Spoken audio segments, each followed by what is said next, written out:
जय Hind and hello guys, स्वागत है आपका आपके अपने YouTube चैनल ज्ञानदेह होस्ट में। और इस वीडियो में मैं आपको बताने वाला हूं बॉर्डर सिक्योरिटी फोर्स यानी कि BSF की नई भर्ती 2024 ऑनलाइन फॉर्म के बारे में कि कैसे आपको इस नई भर्ती का फॉर्म फिलअप करना है, जो कि आप यहां पर 17 जून 2024 तक भर पाएंगे। एंड इसमें आपके अलग अलग डिपार्टमेंट के लिए वैकेंसी आई है, जैसे कि ग्रुप बी की वैकेंसी है मिनिस्ट्री ऑफ होम अफेयर्स के लिए, फिर यहाँ पर आपकी पैरामेडिकल स्टाफ के लिए group B and group C की वैकेंसी है। इसके अलावा SMT वर्कशॉप के लिए group B and group C की वैकेंसी है। फिर ग्रुप सी की वैकेंसी है वेटरनरी स्टाफ के लिए। आप व्यू डिटेल्स के ऊपर क्लिक करके नोटिफिकेशन से अच्छे से चेक भी कर सकते हैं कि कौन से डिपार्टमेंट के अंदर यहां पर कितनी वैकेंसी निकाली है और उस पर अप्लाई करने के लिए एग्जैक्टली क्या क्वालिफिकेशन आपसे मांगी गई है, तो आप यहां पर अच्छे से चेक कर लीजिएगा। गाइज मैं आपको बता दूं कि मैं आपके लिए वीडियो रात में ही एफर्ट करके बना रहा हूं। आप देख लीजिए, रियल टाइम आपको दिखा रहा हूं। रात के 12:37 हुए हैं और आज यहाँ पर संडे है,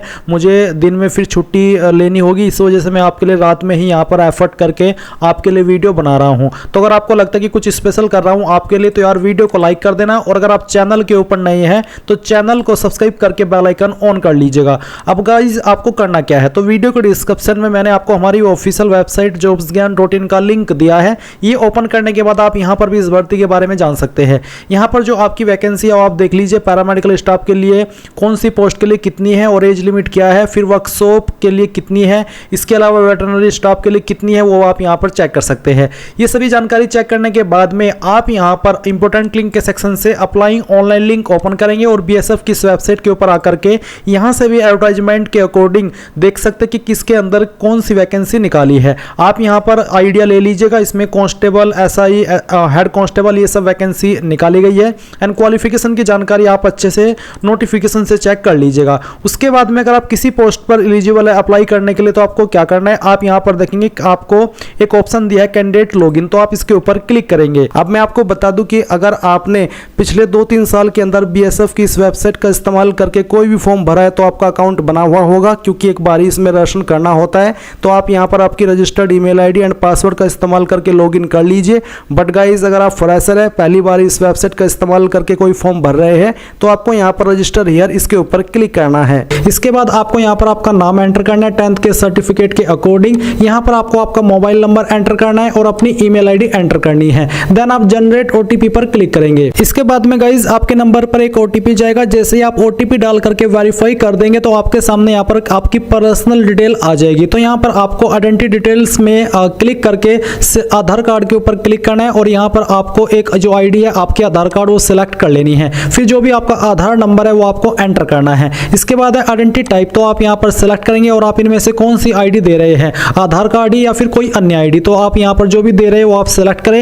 एंड जो ID आप यहां पर सिलेक्ट करते हैं उसी का नंबर आपको यहां पर एंटर करना है। एंड देन यहां पर आती है एडिशनल इन्फॉर्मेशन, तो जो आपकी डेट ऑफ बर्थ है वो आप कैलेंडर के ऊपर क्लिक करके सिलेक्ट कर लेंगे। पहले आप यहां से इस तरह से ईयर सेलेक्ट करेंगे, फिर यहां से मंथ और उसके बाद में डे, तो आपकी डेट ऑफ बर्थ आ जाएगी। देन यहां पर आपकी उम्र कितनी होती है वो आपको जानने को मिलेगा। नेशनलिटी आपकी इंडियन रहेगी। फादर नेम आपको 10th के सर्टिफिकेट के अकॉर्डिंग एंटर करना है। आपकी मदर्स का नेम आपको 10th के सर्टिफिकेट के अकॉर्डिंग ही एंटर करना है। Permanent identification mark on body, आपकी बॉडी के ऊपर परमानेंट मार्क, तो कहीं पर भी आपकी बॉडी पर मार्क है आप लिख दीजिए। अगर कोई भी ऐसा मार्क नहीं है तो आप यहां पर नो मार्क भी लिख सकते हैं। देन यहां पर जो भी आपका जेंडर है, मेल फीमेल, वो आप सिलेक्ट करेंगे। मैरिटल स्टेटस आपका क्या है, मैरिड अनमैरिड, वो आप यहां पर सिलेक्ट कर लेंगे। फिर आते हैं कैटेगरी रिजर्वेशन, तो जो भी आपका रिलीजन है, पहले आपको आपका रिलीजन सिलेक्ट करना है। कास्ट कैटेगरी आपकी कौन सी है वो आपको सिलेक्ट कर लेनी है। फिर अगर आप यहां पर SC ST है तो आपको आपका कैटेगरी सर्टिफिकेट नंबर एंटर करना है। सर्टिफिकेट इश्यूइंग स्टेट, किस स्टेट से आपका सर्टिफिकेट इशू हुआ है वो स्टेट आपको सिलेक्ट करनी है। कौन सी डिस्ट्रिक्ट से हुआ वो डिस्ट्रिक्ट आपको यहां पर सिलेक्ट कर लेनी है। फिर सर्टिफिकेट इश्यूइंग अथॉरिटी, इनमें से किस अथॉरिटी के द्वारा आपका सर्टिफिकेट इशू हुआ है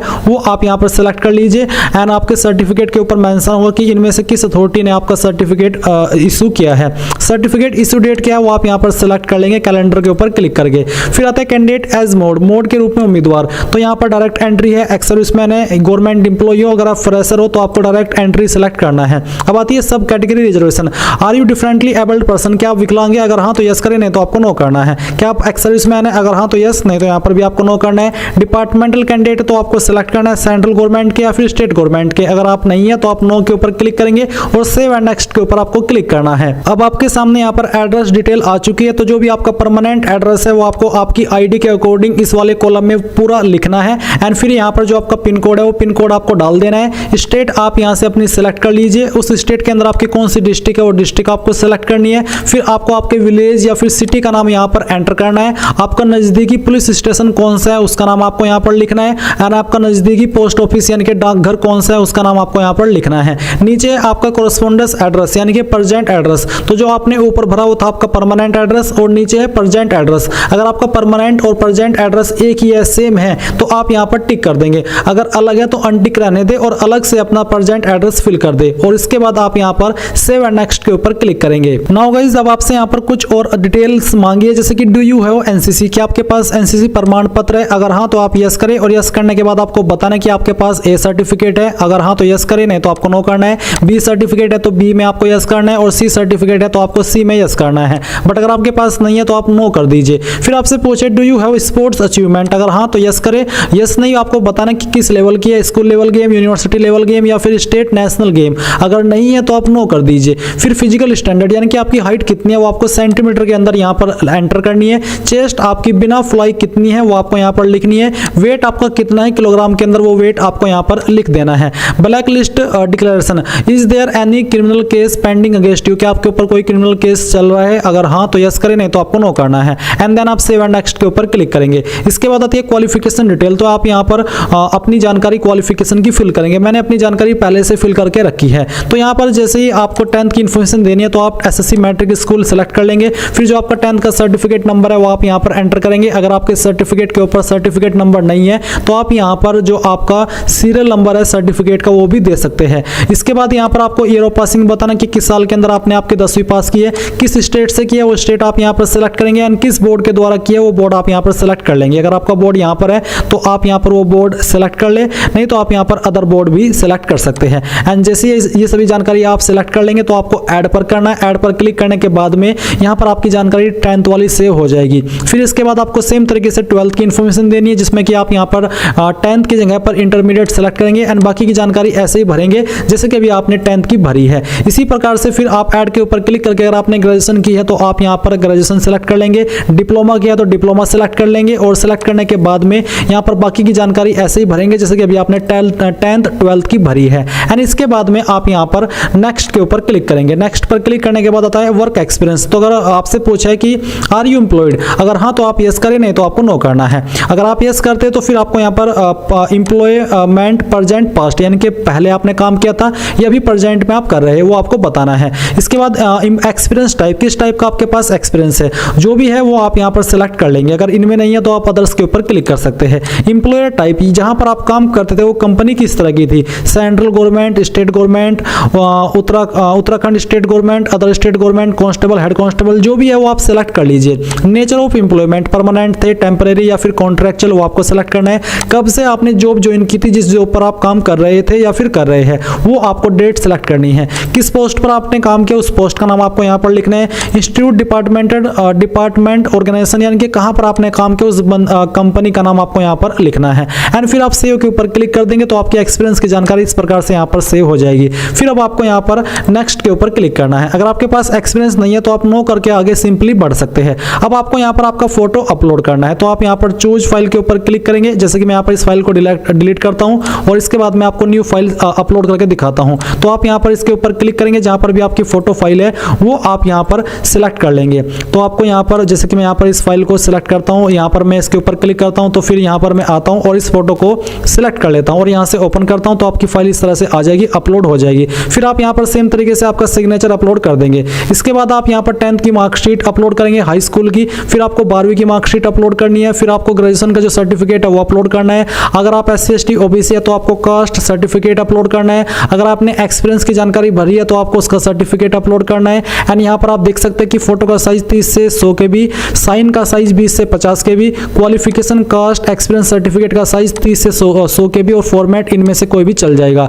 तो यहाँ पर ये जो मैंने डॉक्यूमेंट अपलोड करके रखे ये मैंने डेमो के लिए रखे, क्योंकि इस फॉर्म को मैं डेमो के लिए भर रहा हूँ ताकि आपको बता सकूँ कि कैसे आपको फॉर्म को भरना है। तो जैसे ही आप सभी डॉक्यूमेंट अपलोड कर लेंगे आप यहाँ पर टिक करेंगे एंड आपको सेव एंड नेक्स्ट के ऊपर क्लिक करना है। इसके बाद आपके सामने यहाँ पर कुछ ऐसा इंटरफेस आ जाएगा। बेसिकली आपकी प्रोफाइल कंप्लीट हो हो चुकी है। अब आपको यहाँ पर अप्लाई न्यू एडवर्टाइजमेंट इसके ऊपर क्लिक करना है। अब आप यहाँ पर फिर से इस वेबसाइट के होम पेज पर आ जाएंगे, पर यहाँ पर डिफरेंस ये होगा कि अब यहाँ पर आपका अकाउंट बन चुका है और आप यहाँ पर लॉगिन है। अभी आप यहाँ पर फिर से नीचे की तरफ आइए और आपको जिस भी वैकेंसी में अप्लाई करना है उसी के सामने आपको अप्लाई हियर के ऊपर क्लिक करना होगा। जैसे कि यहाँ पर मैं आपको एक बार फिर से वैकेंसी की जानकारी दिखाता हूँ। जैसे कि एसएमटी वर्कशॉप में आपकी कांस्टेबल की वैकेंसी निकाली गई है, तो मान लीजिए आपको एसएमटी वर्कशॉप में कांस्टेबल की वैकेंसी पर अप्लाई करना है, व्हीकल मैकेनिक पर या फिर किसी अन्य ट्रेड पर, या फिर आपको पैरामेडिकल स्टाफ में अप्लाई करना है एसआई के लिए, तो वो भी आप यहाँ से कर सकते हैं। तो इसीलिए मैं आपको ये जानकारी अगेन दिखाया हूँ। तो मान लीजिए मुझे अप्लाई करना है एसएमटी वर्कशॉप में, तो मैं अप्लाई हियर यहाँ पर एसएमटी वर्कशॉप पर करूंगा। अगर आपको पैरामेडिकल पर करना है तो आप पैरामेडिकल के सामने अप्लाई हियर पर क्लिक करेंगे। अप्लाई हियर के ऊपर क्लिक करने के बाद आपको सिलेक्ट करना होगा कि आप कौन सी पोस्ट पर अप्लाई कर रहे हैं। उसके अंदर जो भी वैकेंसी है वो आपको यहाँ पर लिस्ट के अंदर देखने को मिलेगी, तो आप वही सिलेक्ट कर लीजिएगा। फिर उसके बाद आप देखेंगे क्वालिफिकेशन, तो इस पर अप्लाई करने के लिए जो जरूरी क्वालिफिकेशन है वो आपको देखने को मिलेगी। जैसे कि मैट्रिकुलेशन क्या आपके पास है, अगर हाँ तो यस, नहीं तो आप नो करेंगे। नो करने पर आप एलिजिबल नहीं हो पाएंगे। फिर आएगा आईटीआई अगर आपके पास है रेस्पेक्टिव ट्रेड में, तो आप यस करिए। यहाँ पर ये जो ऑप्शन आ रहे हैं, चाहे अगर आप कोई और डिपार्टमेंट सिलेक्ट कर रहे हैं तो उसमें भी आपको उस पोस्ट की एलिजिबिलिटी इसी तरह से पूछी जाएगी, आपको उनके आंसर सेम वे में करने होंगे। फिर आता है कि 3 year work experience in respective trade, अगर है तो आप यस करेंगे और नहीं है तो आप नो करेंगे। तो जो भी है वो आप यहाँ पर कर दीजिएगा। फिर फिजिकल स्टैंडर्ड की आपको जानकारी देनी है। जैसे कि फिजिकल कैटेगरी आपकी क्या है, जनरल या फिर मिनिमम हाइट ऑफ, अगर आप इन जगह से आते हैं, या फिर आप for all candidates belonging to schedule tribe, तो जो भी आपकी कास्ट कैटेगरी है वो आपको सेलेक्ट कर लेनी है। अगर आप जनरल से अप्लाई करें तो आप जनरल सेलेक्ट कर ले। फिर यहाँ पर आपकी जो हाइट है सेंटीमीटर के अंदर वो बतानी है। चेस्ट आपकी कितनी है बिना फुलाई वो आपको बतानी है। और फिर आपका वजन भी बताना है। और साथ ही आपको यहाँ पर जो आपका क्वालिफिकेशन या फिर एक्सपीरियंस डॉक्यूमेंट है वो आपको अपलोड करना है। क्वालिफिकेशन यानी कि जिस क्वालिफिकेशन से आप इस पोस्ट पर अप्लाई करने के लिए एलिजिबल हो रहे हैं वो आपको यहाँ पर अपलोड करना है। तो आप यहाँ से फाइल सेलेक्ट कर लीजिए। फाइल सेलेक्ट करने के बाद में जैसे आप सेव एंड नेक्स्ट कर देंगे तो आपके सामने इस तरह से आपकी जानकारी आएगी। आपको यहाँ पर चेक कर लेनी है सभी जानकारी। फिर आपको यहाँ पर पहले इसमें बताना है कि कहाँ से आप इस फॉर्म को भर रहे हैं, और उसके बाद में आपको सेंटर प्रेफरेंस इनमें से कोई एक सेलेक्ट कर लेनी है आपकी चॉइस के अकॉर्डिंग। यहाँ पर टिक करना है, क्योंकि SC/ST के लिए कोई फीस नहीं है एग्जाम की, सिर्फ उनको यहाँ पर एक ये जो प्रोसेसिंग फी है वही देनी है। तो आपके सामने ये अमाउंट आ रहा है। अब आप पे नाउ के ऊपर क्लिक करेंगे और यहाँ से अग्री एंड पे के ऊपर क्लिक करके आपको आपकी एप्लीकेशन फीस जमा कर देनी है। जैसे आप यहाँ पर किसी भी माध्यम का इस्तेमाल करके फीस जमा कर देंगे तो आपका फॉर्म फाइनल सबमिट हो जाएगा, और फिर आप यहाँ पर लॉगिन करके अपने फॉर्म का फाइनल प्रिंट और उसका स्टेटस चेक कर सकते हैं कि वो एक्सेप्ट हुआ है या फिर रिजेक्ट हुआ है। तो गाइज इस तरह से आप लोग आपका ये जो फॉर्म है वो भर पाएंगे। आई होप ये जानकारी आपको पसंद आई होगी। अगर आपने अभी तक वीडियो को लाइक नहीं किया तो कर दीजिए, क्योंकि मैं आपके लिए स्पेशल एफर्ट करके वीडियो बना रहा हूं। एंड यहां पर जब तक मैं इसको अपलोड करूंगा तब तक 1:30 से 2 बज जाएगा। तो मेरी तरफ से आप सभी को गुड नाइट।